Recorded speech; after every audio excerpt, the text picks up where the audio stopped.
ça veut dire qu'il y a eu un saignement dans les alvéoles. Les hémorragies alvéolaires, par exemple, vous avez beaucoup de fer. Donc le fait de trouver du fer est un élément très important qui oriente vers transfusion, hémochromatose, saignement. Bien sûr, tout seul, ça ne veut pas dire grand-chose, mais dans un contexte d'un patient, d'une lésion, eh bien, ça vous permet parfois d'aboutir à un diagnostic. Là, c'est ce que je vous ai dit pour les situations tumorales.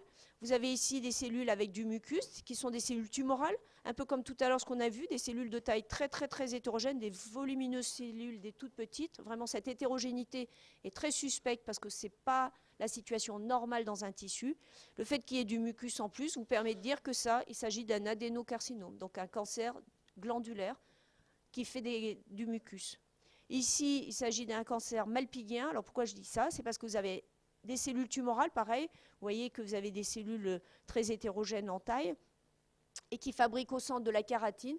Donc les seules cellules qui sont capables de fabriquer de la kératine sont des cellules malpighiennes. Donc vous savez que vous avez un carcinome épidermoïde, donc cancer malpighien. Donc ça, c'était un bref survol des différentes choses qu'on peut voir en anatomie pathologique. Et maintenant, on va un petit peu l'adapter à la pathologie un petit peu plus appliquée.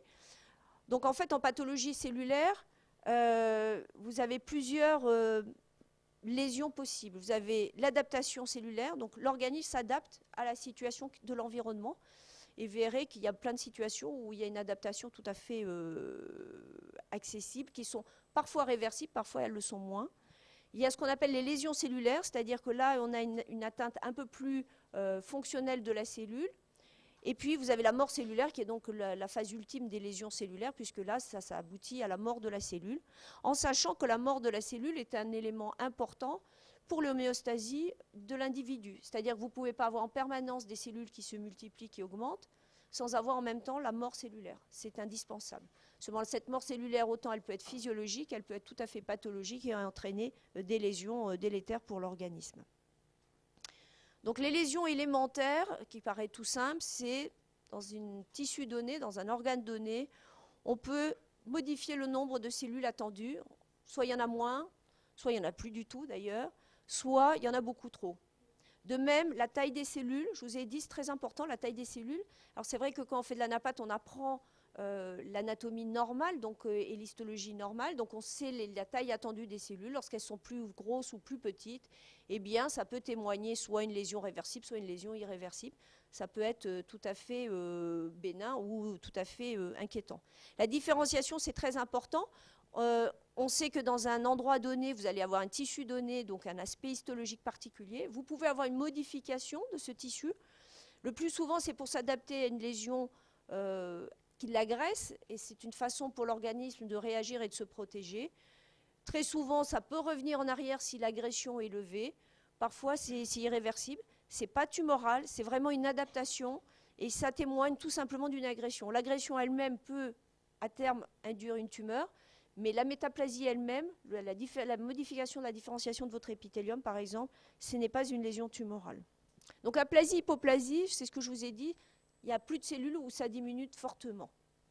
Alors je vous ai dit, pratiquement toutes ces lésions élémentaires qu'on va voir, il y a la situation normale, l'évolution d'un individu, et la situation tout à fait pathologique qu'on revoit, qui sont tumorales ou pas tumorales, ça dépend des situations.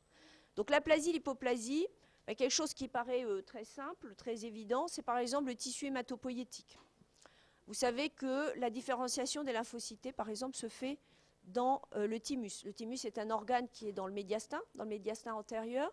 Donc c'est là où le lymphocyte qui est généré dans la moelle osseuse va venir, va se différencier, va rencontrer un antigène et va devenir spécifique d'un antigène. C'est là où il va y avoir l'élimination de plus de 90% des lymphocytes qui sont générés, puisqu'ils sont, soit ils ne reconnaissent rien d'intéressant, soit ils reconnaissent des antigènes du soi et que c'est donc dangereux pour l'individu.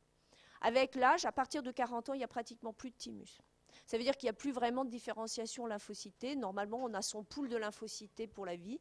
Et ça, c'est tout à fait physiologique. Donc, vous prenez un individu de 40 ans, il n'a plus de thymus, c'est normal. Vous prenez un individu de 5 ans qui n'a plus de thymus, ce n'est pas normal. Ça veut dire qu'il y a une maladie. Alors en général, c'est associé à des déficits immunitaires. À Necker, il y a un grand centre de déficit immunitaire. Et c'est vrai qu'on a des enfants qui n'ont pas de thymus. Or, vous savez que ça s'agit d'un déficit immunitaire assez sévère, puisqu'en fait, vous ne générez pas de lymphocytes qui vont reconnaître un antigène. Or, c'est très important dans l'immunité d'un individu. La moelle osseuse, c'est pareil.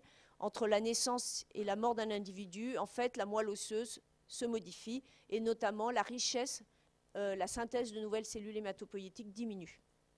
Alors, ce qui n'est pas normal, par exemple, c'est si vous irradiez un patient, en fait, vous allez avoir une aplasie médulaire, vous le savez, mais ça, c'est attendu, bien sûr, mais c'est pathologique, c'est tout à fait anormal. Vous avez des irradiations volontaires ou des irradiations involontaires. Vous donnez des médicaments qui sont toxiques, des chimiothérapies, vous allez induire une aplasie médulaire. Celle-ci est le plus souvent attendue. On sait très bien qu'à tel jour, il va y avoir une aplasie médulaire qui est plus ou moins prononcée. Alors, un exemple. Ici à gauche, c'est une biopsie ostéomédulaire strictement normale, avec différents constituants, de l'os, du tissu adipeux qui vous apparaît en blanc, et puis les cellules hématopoïétiques qui sont donc générées dans la moelle osseuse. Ici, c'est une aplasie médulaire. Vous voyez que par rapport à la photo de gauche, eh bien ici, vous avez toujours de l'os, vous avez beaucoup de tissu adipeux, vous avez pratiquement plus ces petits aspects bleutés qui correspondent aux cellules hématopoïétiques. Donc ça, ce n'est pas normal. Et après, il faut trouver la cause, bien sûr. Mais par exemple, un patient qui arrive avec une pancytopénie, c'est-à-dire une anémie, une thrombopénie, une leucopénie, il n'a plus de rouge, il n'a plus de plaquettes, il n'a plus de granuleux. Vous ne savez pas pourquoi il a ça. Donc, il y a plusieurs possibilités. Vous pouvez avoir cette situation-là dans certaines tumeurs de la moelle osseuse, où en fait les cellules sont présentes, mais elles sont tumorales, et donc elles ne génèrent pas des cellules normales dans la circulation, ou vous pouvez avoir ça.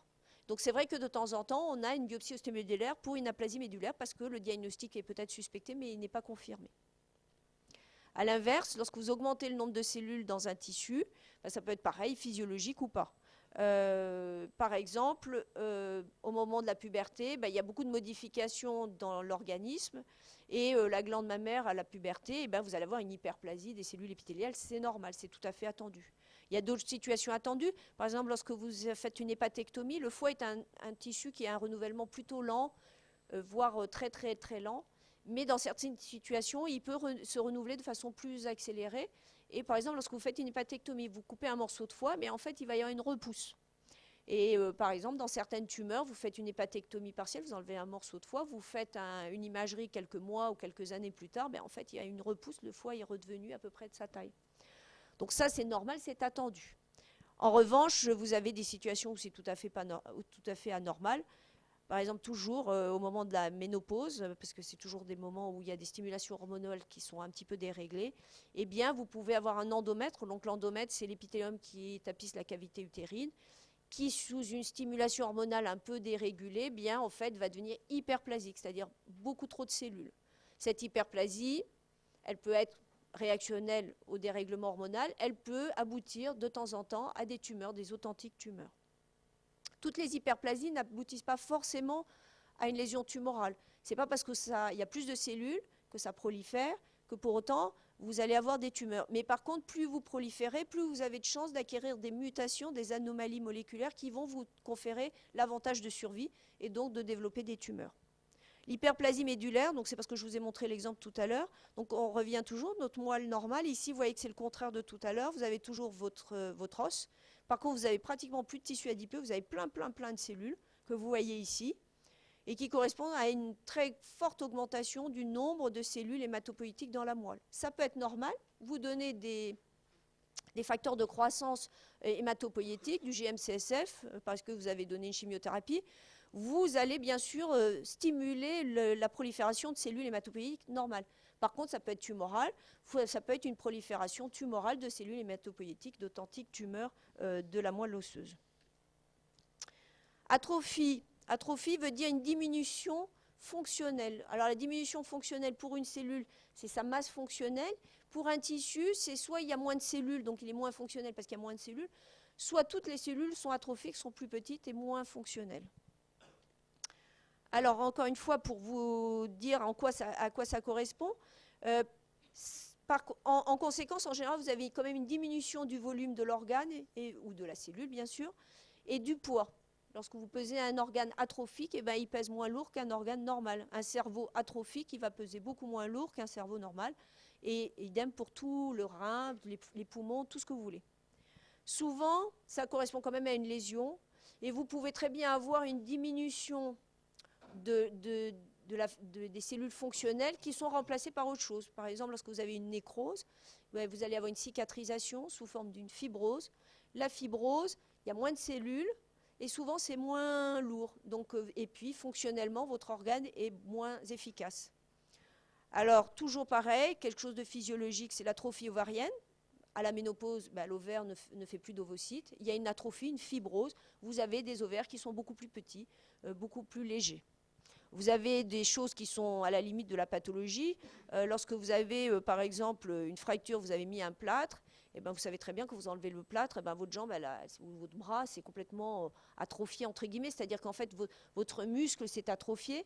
Vous n'avez pas une diminution du nombre de cellules musculaires, qu'on soit bien clair, mais vous avez une diminution de son volume, de chaque cellule. Et donc, en fait, au final, vous avez une petite jambe maigre ou un petit bras maigre.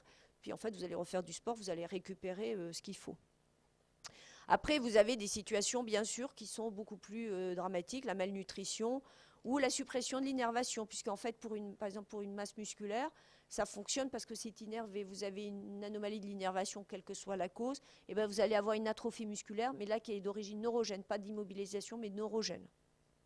Bon, l'Alzheimer, vous avez des atrophies cérébrales, ça c'est une situation assez particulière.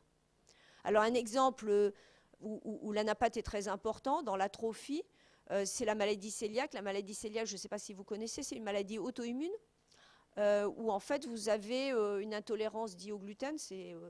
Actuellement, c'est la folie de l'intolérance au gluten, mais tout le monde n'a pas une authentique intolérance au gluten. L'intolérance au gluten, elle se manifeste par des lésions épithéliales de l'intestin grêle.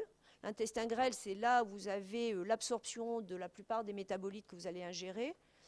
Pour que cette absorption soit optimale, il faut qu'il y ait une surface d'absorption optimale.